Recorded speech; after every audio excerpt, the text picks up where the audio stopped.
চল যাই সার্কেন ডুবনি দিয়ে আসি আজ। চল চল যাও আজ চল। দাঁড়াও চলেন যাই সার্কেন ডুবনি দিয়ে আসি কোনে বাজারে।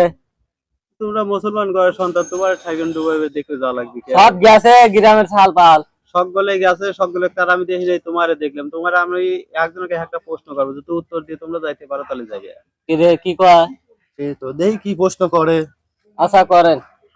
মাসে 30 দিন রোজা রাখো, রাহি 30টা 29টা রাহি তো। ঈদ পালন করো। হ্যাঁ। তোমার সাথে কি কোনো সময় আসে ওরা তোমার সাথে রোজা রাখে, ঈদ করে? না। তাহলে তুমি ওর সাথে যাবে কেন?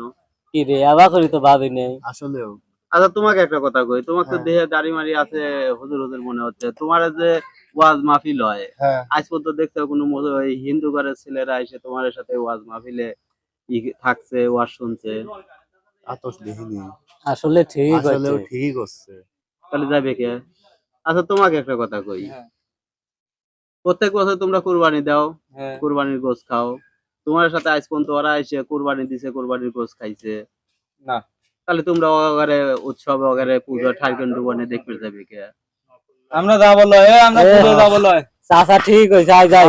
আমরা পুজো যাবো লয়। বেড়াই আমার গ্রাম দিয়ে বেড়াই গে। চল আমরা আপনারা মুসলমান ঘরের সন্তান, আমিও মুসলমান ঘরের সন্তান।